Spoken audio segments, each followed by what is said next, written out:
ప్రియ సంగమా, దేవుని వాక్యాన్ని వీక్షిస్తున్న ప్రియ దేవుని పిల్లలైన మీ అందరికీ మరొక భాగములో మీతో కలుసుకునే భాగ్యాన్ని పరమ తండ్రి దేవాతి దేవుడు నాకు అనుగ్రహించిన, మీకు నాకు అనుగ్రహించిన ఈ భాగ్యాన్ని బట్టి దేవాతి దేవునికి ప్రభువైన యేసుక్రీస్తు ప్రభువు వారి యొక్క శ్రేష్టమైన నామములో నా హృదయపూర్వక కృతజ్ఞతాస్తుతులు చెల్లిస్తూ కూడి వచ్చి దేవుని మాటలు వినటానికి సిద్ధపడి టీవీల దగ్గర, సెల్ ఫోన్లో, యూట్యూబ్ ద్వారా వీక్షిస్తున్న మీ అందరికీ నా ప్రత్యేకమైన శుభాభివందనాలు తెలియజేస్తున్నాను. పిల్లారా, మంచిది. చిన్న ప్రార్థన చేసుకుని ఈనాటి అంశాన్ని ధ్యానం చేద్దాం.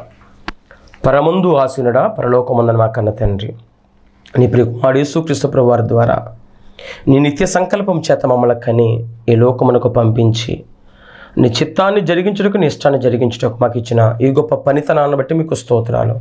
నీ పాత్రగా పనిముట్టుగా మమ్మల్ని వాడుకొని నీ నామానికి మహిమ తెచ్చుకురమ్మని ప్రార్థిస్తూ ప్రాధేయపడుతూ ప్రారంభం ముగింపు వరకు ఘనంగా సాగించమని, వినగలిగిన మనస్సు, గ్రహించగలిగిన హృదయం ప్రతి బిడ్డకు అనుగ్రహించమని, ప్రేమతో నింపి బలపరచమని యేసునామములో అడుగుచున్నాను తండ్రి, ఆమేన్.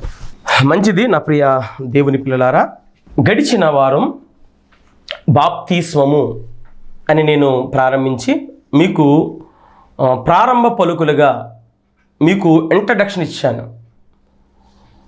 ఉపోద్ఘాతం చెప్పాను. ఈరోజు కొంచెం లోపలికి ప్రయాణం చేద్దాం. బాప్తిస్మము అనగానేమి అని చెప్పి మీకు కొంచెం ఆ వచనం చదివించి ఆపాను.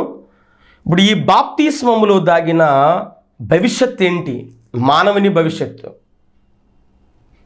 దాన్ని ఈరోజు మనము ఆలోచన చేయబోతున్నాం. రైట్, మనం చదువుకున్నాం. ఒకసారి మరలా ఈ పూట ఆలోచన చేద్దాం. రోమిలకు రాసిన పత్రిక 6వ అధ్యాయము మీరు 3వ వచనం నుంచి 11వ వచనం వరకు రాసుకోమని చెప్పాను. గడిచిన భాగం ఎవరైనా ఒకవేళ మిస్ అయితే మీకు ఆల్రెడీ రక్షణ మార్గం ఛానల్లో ఉంటుంది, తర్వాత యూట్యూబ్ ఆన్ గాడ్స్ డ్యూటీ అనే యూట్యూబ్ ఛానల్లో కూడా ఉంటుంది. మరలా మీరు వినండి, వింటే చాలా విషయాలు అర్థమవుతాయి. రైట్, ఇందులో ఇప్పుడు మనం చదువుకున్న ఈ వాక్య భాగంలో నేను ముందుకు వెళ్ళిపోతున్నాను. ఇక్కడ 4 సంగతులు ఇందులో చెబుతున్నాడు పౌలు గారు సంఘానికి. ఒకటి, మరణములో పాలివారం అవుతున్నాం. యేసుక్రీస్తు ప్రభువు మన కోసం మరణించాడైనా ఆ మరణములో పాలివారం అవుతున్నాం. మొదటి సంగతి, బాప్తిస్మములో ఏం జరుగుతుందో మీతో చెబుతున్నాను ఇప్పుడు ఈరోజు. ఒకటి, ఆయనతో పాటు మనం మరణములో పాలివారం అయ్యాం.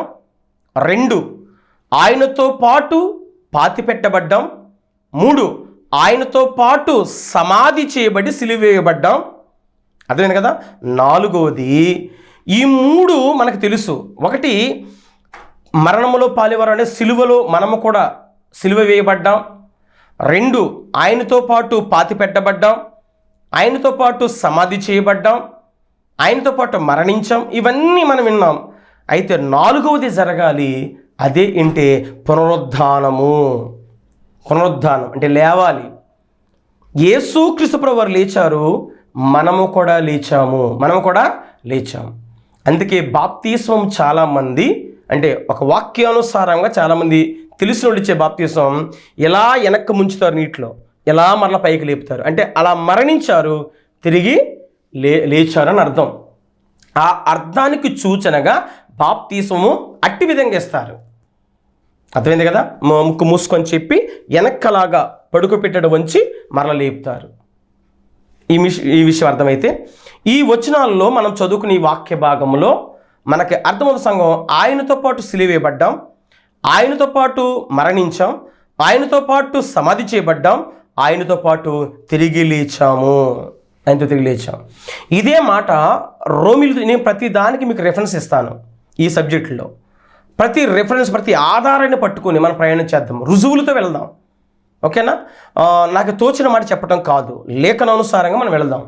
ఓకేనా. రైట్. కొలస్సీలకి కూడా పౌలు గారు ఇదే సంగతిని వాళ్ళకి బయలుపరుస్తున్నాడు. మాట్లాడుతూ కొలస్సీ సంఘంతో కూడా, ఈ కొలస్సీ సంఘంలో ఈ పత్రిక పంపిస్తున్నప్పుడు జాగ్రత్తగా విందాం.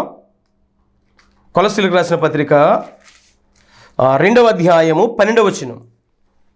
2వ అధ్యాయం 12వ వచనం, మీరు బాప్తిస్మమందు ఆయనతో కూడా పాతి పెట్టబడిన వారే ఆయనను మృతుల నుండి లేపిన దేవుని ప్రభావమందు విశ్వసించుట ద్వారా ఆయనతో కూడా లేచితిరి. ఆయనతో కూడా ఏదైతే రోమా సంఘంతో చెప్తున్నాడో ఇది కొలస సంఘంతో కూడా అదే చెప్తున్నాడు పౌలు గారు.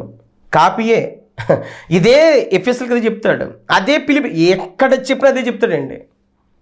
ఒకే విధంగా బోధిస్తాడు.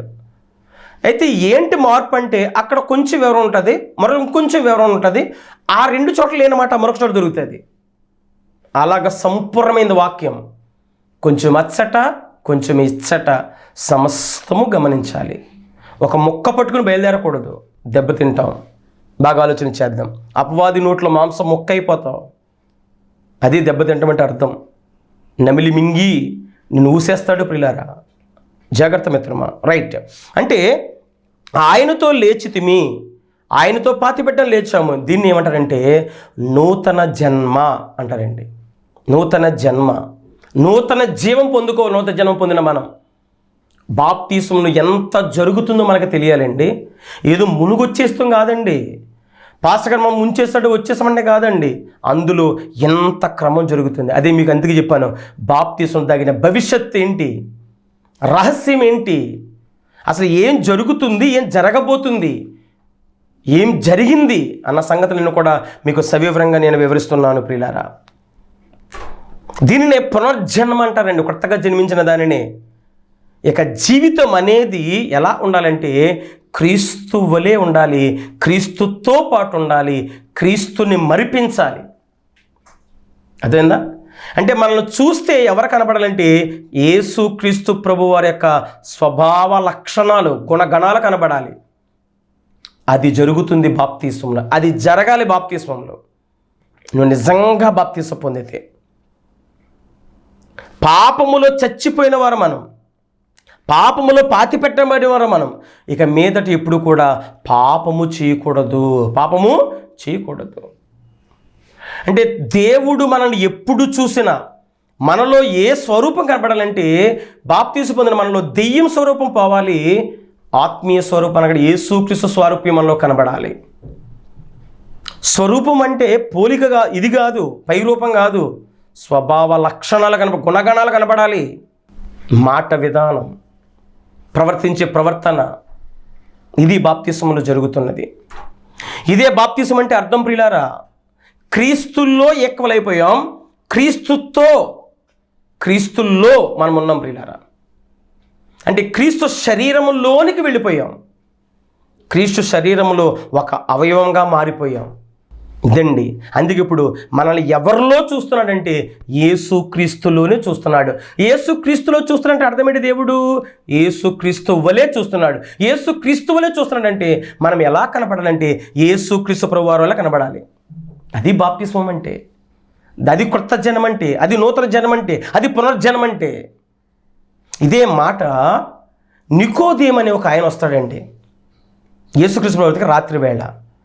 పగటి వేళ వస్తే మరి శాస్త్ర పరిశులు ఒప్పుకోరు ప్రభు దగ్గరికి వస్తే. అందుకు రాత్రులు వచ్చి అతను మాట అడుగుతున్నాడు. చూద్దాం ఒకసారి అతనితో ఎటువంటి యేసుక్రీస్తు ప్రభు వారు కంక్లూజన్కి ఇస్తున్నాడు అంటే, ఆయనకి ఎటువంటి వివరణ ఇస్తున్నాడో ఒకసారి చూద్దాం. యోహాను సువార్త 3వ అధ్యాయము, యోహాను సువార్త 3వ అధ్యాయము 3వ వచనం నుంచి చదువుకుందాం మనం. 3వ వచనం నుంచి. అందుకు యేసు అతనితో, మీరు ఒకవేళ ఆయన మీకు సందర్భం కావాలంటే 3వ అధ్యాయం 1వ వచనం. యూదుల అధికారి అయిన నికోదేము అనే పరిసయుడు ఒకడు ఉండెను. అతడు రాత్రి యందు ఆయన యొద్దకంటే యేసుక్రీస్తు దగ్గరికి వచ్చాడు. వచ్చినప్పుడు అడుగుతున్నాడు. 3వ వచనం. అందుకు యేసు అతనితో, ఒకడు కొత్తగా జన్మించితేనే కానీ, కొత్తగానే పైన ఒకటి ఉంది, దాని ఫుట్ నోట్లో ఒక అర్థం చూడండి, పైనుండి, అది అర్థం. కొత్తగా జన్మించడం అన్నా, నూతన జన్మ అన్నా, పునర్జన్మ అన్న అర్థం ఏంటంటే పైనుంచి జన్మించడము. పైనుండి జన్మ అంటే, పైనుంచి జన్మ ఏంటి? పైనుంచి ఊడిపడటమా? కాదు, పరిశుద్ధాత్మతో జన్మించటం, పరిశుద్ధాత్మను నింపుకోవటం, పరిశుద్ధాత్మతో మనం లేవడం, అది అర్థమండి. అర్థం ఉంది కదా? అంటే నీటిలో మునిగి నువ్వు తేలగానే, లేవగానే నువ్వు ఎలా లేపబడ్డావంటే పరిశుద్ధాత్మలో లేపబడ్డావు. క్రైస్తవు అంటే అర్థం ఏంటి? ఇశ్రాయేలీలకి శరీర సంబంధమైన సున్నతి ఉండేది, క్రైస్తవులకి ఆత్మ సంబంధమైన సున్నతి ఉండాలి.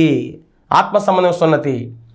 శరీర సంబంధమైన సున్నతి ఇశ్రాయేలులో పురుషుడికి లేకపోతే వాడిని సమాజంలో రాళ్లతో కొట్టి చంపేస్తాడు, ఇశ్రాయేలుడు కాడు. ఇప్పుడు క్రైస్తవుడివి అనిపించుకుని క్రైస్తవుడిగా సంఘములోనికి అర్హత కావాలి అంటే వాళ్ళు సమాజ మందిరంలో ఉంటారు, మనం సంఘములో ఉంటాం క్రైస్తవులుగా. క్రీస్తు కట్టిన సంఘములో మనం ఈరోజు క్రైస్తవుడిగా ఉండాలంటే నీకు ఆత్మ సంబంధమైన సున్నతి ఉండాలి. ఆత్మ సంబంధమైన సున్నతి అంటే అర్థం ఏంటంటే పరిశుద్ధాత్మ సున్నతి. దానినే మనం మాట్లాడుకుంటున్న అభిషేకము అంటారండి. అభిషేకం అంటే ప్రతిష్ఠింపబడుట, ప్రత్యేకింపబడుట. అంటే ఇప్పుడు ఒక కొత్తగా జన్మించిన మనం, ఇప్పుడు ఒక రోత బ్రతుకుల్లో, పనికిమాలిన బ్రతుకుల్లో, నీచమైన బ్రతుకుల్లో బ్రతికిన మనం ఎప్పుడైతే మన పాపాలు కడగబడి క్రీస్తు రక్తం కడగబడి పరిశుద్ధాత్మలో పరిశుద్ధుడిగా జన్మించిన మనం దీనిని అభిషేకం అంటే ప్రత్యేకంగా బ్రతకటం అంటారు. దాన్ని ఎవరు నూనె పోస్తే వచ్చేది కాదు, నూనె పోస్తే అభిషేకించడం కాదండి. పరిశుద్ధాత్మ పొందుకోవడం అభిషేకం అంటే. ఇది లేకపోతే, పరిశుద్ధాత్మ నీకు లేకపోతే నీవు క్రీస్తు వాడివి కావు. అదే అంటాడు, ఆత్మ లేనివాడు నా వాడు కాడు. క్రైస్తవులమే కాదు ప్రియులారా, ఇలాంటి వారు సంఘములో ఉండకూడదు, బయట ఉండాలి. క్రైస్తవుడు అనగా క్రీస్తుకు చెందినవాడు. ఒక్క మాటలో చెప్పాలంటే క్రీస్తుని ధరించుకున్నవాడు. పాపము నుండి విముక్తి పొందిన మనం లోకములో నుండి శరీరాశ, నేత్రాశ, జీవబడముల నుంచి విడుదల పొందిన మనం ఏమవ్వాలంటే సంఘములోనికి చేర్చబడ్డాం, పరిశుద్ధ సంఘముకు చేర్చబడ్డాం. సంఘములో చేర్చబడిన మనలో మరలా ఇక పాత జీవితం ఉండకూడదు. ప్రియమైన దేవుని పిల్లలారా, పాత జీవితం ఉండకూడదు. యోహాను సువార్త 8వ అధ్యాయము చూడండి, యేసుక్రీస్తు ఇలా చెప్తున్నారు. యోహాను సువార్త 8వ అధ్యాయము 34 నుంచి చదువుకో. 34 నుంచి 36 వచనం వరకు చదువుకుందాం. 34 నుంచి 36 వచనం వరకు. పాపము అందుకు యేసు, పాపము చేయి ప్రతి వాడును పాపమునకు దాసుడని మీతో నిశ్చయముగా చెప్పుచున్నాను. Very good. దాసుడు ఎల్లప్పుడూ ఇంటిలో నివాసము చేయడు, కుమారుడు ఎల్లప్పుడూ నివాసము చేయడు. అంటే మన దాసులము కాదు, దాసులుకుంటే లోకంలో ఉన్నాం, దాసత్వం, బానిసత్వం. ఇప్పుడు ఇంట్లోకి వచ్చాం, కుమారత్వం వచ్చింది, మనకి కుమారుని హోదా వచ్చింది, అందుకు మన ఇంట్లోకి వచ్చాం. రైట్, అది చెప్తున్నారు ఇక్కడ యేసుక్రీస్తు పోల్చి. కుమారుడు ఎల్లప్పుడు నివాసం చేయను, కుమారుడు మిమ్మల్ని స్వతంత్రులుగా చేసిన యెడల మీరు నిజముగా స్వతంత్రులై యుందురు. నిజముగా స్వతంత్రులై యుందురు అంటే మనకి ఏమొచ్చింది? ఇప్పుడు స్వాతంత్ర్యం వచ్చింది. ఇక్కడ 36 వచనం చూద్దాం ఒకసారి. కుమారుడు మిమ్మల్ని స్వతంత్రులుగా చేసిన యెడల మీరు నిజముగా స్వతంత్రులు. యేసుక్రీస్తు స్వతంత్రుడు, మనల్ని కూడా స్వతంత్రులుగా చేశాడండి. ఆయన సింహాసనమై కూర్చున్నాడు, మనల్ని సింహాసనమై కూర్చోబెట్టాడండి. ఎంత గొప్ప రాజు ఎవరైనా ఉంటారండి ప్రపంచంలో? మనకు ఎంత అసూయలండి. ఒకరు ఏదన్నా చిన్న పదవి వచ్చిందంటే వాడిని ఎప్పుడు దింపాలా అని ఆలోచిస్తూ ఉంటాం మనం. మనకున్న నేచర్ ఇది. వాడిని ఎలా కాలు పెట్టి కిందకి లాగేయాలని చూస్తాం. వారు పోలే మనోడేరా, ఇంత బాగా ఉన్నతంగా ఎదుగుతున్నాడరా, వాడికి సపోర్ట్ చేద్దామని ఉండదు. వాడిని ఎలా కిందకి లాగేయాలా, వాడి మీద ఎలా బురద జల్లేయాలా, ఇదే బ్రతుకండి మనదే. అలా మన నేచర్, మన యొక్క నేచర్ అలాగ ఉందండి. కానీ యేసుక్రీస్తు మనసు ఏంటో తెలుసండి, ఆ లక్షణం కనపడాలి నీలో. అదే నిన్ను వల్లని పొరుగు అని ప్రేమించడం అర్థం, దేవుణ్ణి ప్రేమించడం అర్థం. అదే బైబిల్లో, అదే నువ్వు ఆజ్ఞ పాటించడం అంటే. ఆయన కూర్చున్న సింహాసనం మీద ఆయన పక్కన మనం కూడా కూర్చుంటామంట. ఎంత గొప్ప భాగ్యం అండి. చూడండి, సంఘములో ఉన్నవారు ఎవరైనా సరే ఆత్మను పొందుకోవాలి. దాసుడంటే పాపి, ఇంట్లో ఉండకూడదు. పాపి అంటే సంఘములో. కుమారులకు మాత్రమే స్థానం ఉంది, వాళ్ళు సంఘములో ఉండాలి. ఒకవేళ నువ్వు ఇంకా సంఘములో చేర్చబడలేదు అని అంటే, ఒకవేళ నువ్వే నామకార్థంగా ఏదో ఆత్మను పొందుకోకుండా బతుకుతున్నావంటే, అసలు పరిశుద్ధాత్మను పొందుకోవాలన్న సంగతి నీకు అర్థం కాకపోతే, అదే అపోస్తల కార్యాలు 19వ అధ్యాయంలో పౌలు గారు చెబుతున్నాడు. అబ్బాయిలు, మీరు బాప్తిసం పొందినప్పుడు మారు మనసు మీద పొందారా కరెక్టే, మీరు అభిషేకం పొందారా, పరిశుద్ధాత్మ పొందారంటే అసలు పరిశుద్ధాత్మ అన్న సంగతి మాకు తెలియదు అన్నారు వాళ్ళు. అందుకు వాళ్ళు తప్పు అన్నాడు పౌలు గారు. ఇది అర్థమైందా? ఇప్పుడు ఇదే కంక్లూజింగ్ టు యోహాను గారు చెప్పింది, పౌలు గారు చెప్పిన రెండింటిని కలిపి పేతురు గారు 2వ అధ్యాయం చెప్పాడు. అయితే అపోస్తల గారు 2వ అధ్యాయంలో మీరు మారు మనసు పొంది బాప్తిస్మం, మీరు మారు మనసు పొంది పాపక్షమాపణ బాప్తిస్మం పొందండి, అప్పుడు పరిశుద్ధాత్మ వరం పొందుతారు. ఆయన కంక్లూజన్ ఇచ్చాడు. మాకు అర్థమైంది కదా. అంటే బాప్తిస్మం ఏం పొందుకున్నా అంటే అభిషేకం పొందుకున్నా, మళ్ళీ కొత్తగా వేరే అభిషేకం పొందాల్సిన అవసరం ఏమీ లేదు. ఈ అభిషేకం దేవుడిచ్చాడు నీకు, యేసుక్రీస్తు ఇచ్చాడు నీకు ఈ అభిషేకం. మనుషులు కాదు, మనుషులు ఇవ్వకూడదు పిల్లారా. పాత నిబంధన క్రమం, క్రొత్త నిబంధన మార్చబడింది. అంటే క్రమం మార్చబడింది. అది శరీర సంబంధమైనది, నీడ ఛాయ, ఇది ఒరిజినల్. ఇప్పుడు అభిషేకం నిన్ను యేసుక్రీస్తు చేయాలి. ఇవన్నీ తెలియకపోవటం వల్లనే చాలామంది నష్టపోతున్నారు పిల్లారా. బాప్తిసం పొందేసాము, పరలోక రాజ్యం వెళ్ళిపోతున్నామన్న భ్రమలో ఉన్నారు. ఎంత భవిష్యత్తు దాగి ఉన్న సంగతి ఎవరికి తెలుస్తుంది? అందుకే చెప్పాలి అనుకున్నాను, మీ ఎదుటికి ఈ సబ్జెక్ట్ని తీసుకొచ్చాను ప్రియులారా. క్రైస్తవునికి తొలిమెట్టు బాప్తిసం. మొదటి మెట్టులోనే చాలా తప్పుడడుగులు వేసేసాం మనం. ఇప్పటికే ఎన్నో తప్పుడడుగులు వేసేసాం మనం. మొదటి మెట్టే తప్పుడు మార్గంలోనికి తప్పుడడుగులు వేసేస్తే మరి ఇంకా అనేక మెట్లు ఉన్నాయి కదా పరలోక రాజ్యం వెళ్ళటానికి. మరి అవి ఎలాగేస్తాం ప్రియులారా? ఆలోచించేయండి. ఇది ఆత్మను పొందుకుంటేనే కానీ, ఆత్మను సంపాదించుకునే ఆత్మ అభిషేకం ఉంటేనే కానీ సంఘములోనికి మనము చేరిన వారం కాదు ప్రియులారా. అది ఎందుకంటే జీవము గల దేవుని సంఘములో ఉన్నాం. ఆయన మనల్ని స్వతంత్రులుగా చేశాడు. కానీ అటువంటి స్వాతంత్రం ఏమనుకున్నాం అంటే మనకొద్దు అనుకుంటున్నాం మనం. నేను బానిసత్వంలోనే ఉంటాను అంటున్నావు. బానిసలు, దాసులు సంఘంలో ఉండకూడదు. దాసత్వం కలిగిన సంఘం కాదండి ఇది. స్వతంత్రులు ఉండే సంఘం, కొత్తగా జన్మించిన వారే పరలోక సంఘములో మనము ఉండాలి. సార్వత్రిక సంఘంలో వీళ్ళే పరలోక రాజ్యంలో ఉంటారు. పరిశుద్ధపరచబడుతున్న వీళ్ళే. అందుకే సంఘం ఎత్తబడుతుందంటే అర్థం అదే. పరిశుద్ధులు ఎత్తబడతారని అర్థం సంఘం అంటే. అంటే సంఘం అనగా పరిశుద్ధత అని అర్థం ప్రియులారా. ఒకసారి ఒక మాట చూద్దాం. తిమోతికి రాసిన మొదటి పత్రిక 3వ అధ్యాయము. తిమోతి రాసిన మొదటి పత్రిక 3వ అధ్యాయం. పౌలు గారు తిమోతి గారికి రాస్తూ 15వ వచనం, 3వ అధ్యాయము 15వ వచనం. తిమోతి రాసిన మొదటి పత్రిక 3వ అధ్యాయం 15వ వచనం. అయినను నేను ఆలస్యము చేసినట్ల దేవుని మందిరములో, అనగా దేవుని మందిరం చెప్తున్నాడు, అది జీవము గల దేవుని సంఘం, జనులు ఎలాగూ ప్రవర్తింపవలనది నీకు తెలియవలనని ఈ సంగతి నీకు రాస్తున్నాను తిమోతి. ఆ సంఘం సత్యమునకు స్తంభమును ఆధారమై ఉన్నది. సత్యానికి స్తంభంగా ఉండాలి. జీవం గల దేవుని సంఘం సత్యమే ఉండాలి, అసత్యం ఉండకూడదు, పరిశుద్ధత ఉండాలి సంఘములో. కానీ ఈరోజు సంఘములో అలా ఎంతమంది అండి బాప్తిసం పొందనివారు, రక్షణ లేనివారండి, అలా బాప్తిసం అంటే ఎరగని వారండి. అందరూ దాసులు నిండిపోయిన సంఘములో. అసలు సంఘములో అడుగు పెడుతున్నావు అంటే రక్షణ పొందాలండి. సంఘంలోకి వచ్చావు, వచ్చిన తర్వాత ఆ వాక్యం చెప్పారు, ఆ వాక్యం విన్నావు, వాక్యం విని వెంటనే నువ్వు రక్షణ పొందాలి, బాప్తిసం పొందాలి, అభిషేకం పొందుకోవాలి. ఎవరు ఇచ్చేది కాదు, దేవుడు ఇవ్వాలి. అదే చెప్తున్నాడు, ఎలాగూ ప్రవర్తింపవలెను. వెలుగులోకి రావాలండి, చీకట్లో ఉండకూడదు. ఇక సంఘంలో రావడం అంటే వెలుగులోకి రావడం. సత్యంగా బ్రతకాలి. కష్టమా? కష్టమైన సత్యంగా బ్రతకాలి. కష్టమైన సత్యంగా బ్రతకాలి. తప్పదు, ఒప్పుకోవాలి ప్రియులారా. మరొక మాట చూద్దాం. యోహాను సువార్త 1వ అధ్యాయము. అందుకే రుజువులు చూపిస్తున్నాను మీకు. యోహాను సువార్త 1వ అధ్యాయము చూడండి, 12-13 వచనాలు. 12-13 వచనాలు. తన్ను ఎందరు అంగీకరించిరో వారికందరికీ, అనగా తన నామమునందు విశ్వాసం ఉంచిన వారికి దేవుని పిల్లలొకటకు ఆయన అధికారము అనుగ్రహించును. వారు దేవుని వలన పుట్టిన వారే కానీ రక్త మాంసముల వలనైనను శరీరేచ్ఛలైన మానవ చేష్టల వలనైనను పుట్టినవారు కారు. అయితే ఇప్పుడు శరీర సంబంధంగా తల్లి గర్భను పుట్టిస్తున్న వారు దేవుని పిల్లలు కాదా? వాళ్ళు దేవుని పిల్లలే. అర్థం? అందరినీ దేవుడే పుట్టిస్తున్నాడు.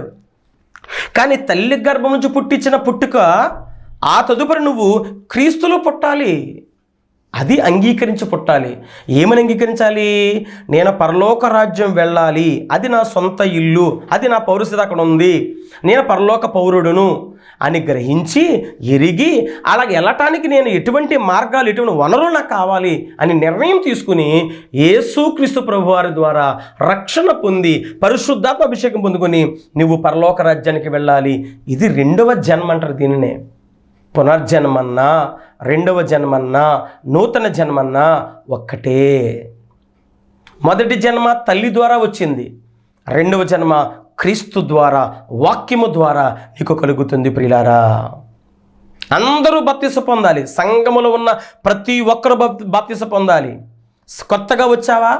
కొత్తగా వచ్చి నువ్వు దేవుని త్యాగము తెలుసుకోవాలి. యేసుక్రీస్తు ఆయన పడిన బాధలు తెలుసుకోవాలి, శ్రమలు తెలుసుకోవాలి. ఎప్పుడైతే అలా తెలుసుకున్నావో నీళ్ళు పశ్చాత్తాపం కలగాలి, నా గురించే కదా అని చెప్పి. ఎప్పుడైతే పశ్చాత్తాపం పొందావో వెంటనే నువ్వు వెళ్ళి బాప్తిసం పొందిన తర్వాత పరిశుద్ధాత్మ అభిషేకము పొందుకోవాలి.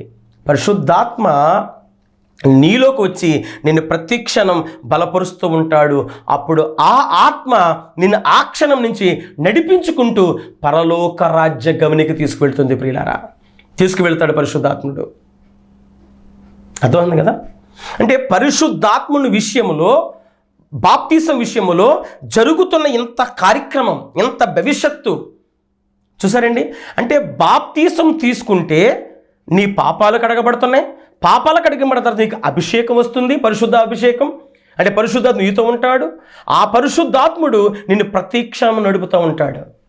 పరిశుద్ధాత్మ ఎందుకు కావాలి అంటే నువ్వు నడవలేవు, బలహీనుడు నువ్వు ఆల్రెడీ నువ్వు పడిపోయిన వాడివి.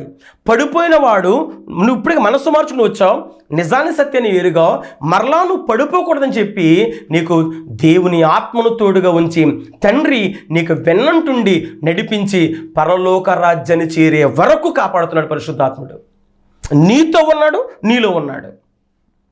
నువ్వు బాప్తిసం పొందనంతసేపునేమో బయటుండి ప్రేరేపిస్తాడు. వాక్యం విను, ప్రార్థనకి వెళ్ళు, వాక్యం నేర్చుకో అని నిన్ను ప్రేరేపిస్తాడు. నువ్వు పాపివి గ్రహించు అని బయటుండి ప్రేరేపిస్తాడు పరిశుద్ధాత్ముడు.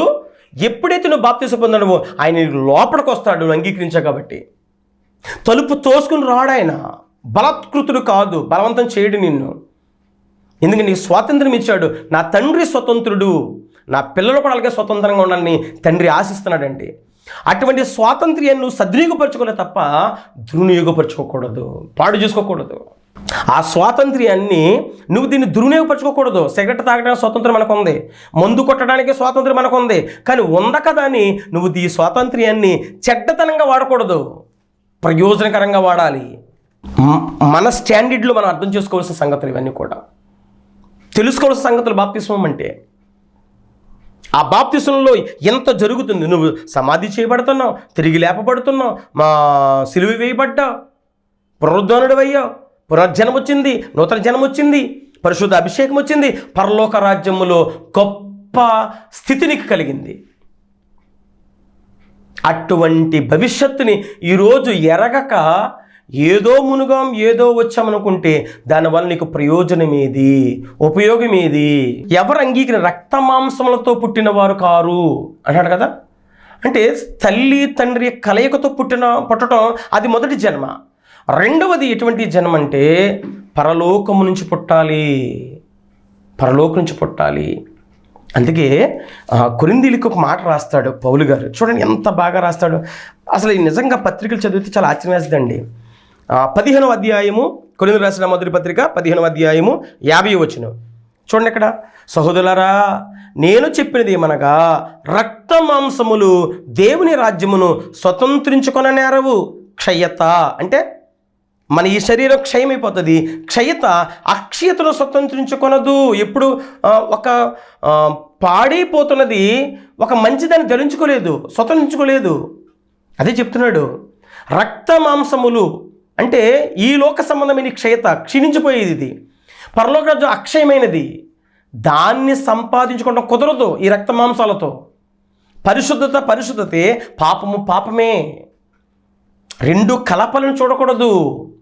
మంచి పిండిలో పులిసిన పిండి కొంచెం ఉంటే మొత్తం పిండి అంతే పాడైపోతుంది. పాత తిత్తుల్లో కొత్త ద్రాక్షరసం పోస్తే తిత్తు పగిలిపోతుంది. పాత ద్రాక్షరసంలో కొత్తదే పోస్తే పడిపోతుంది ఏదైనా సరే. మనకి తెలుసు కదా, మన ఇంట్లో కూడా మన కుటుంబాల్లో కూడా.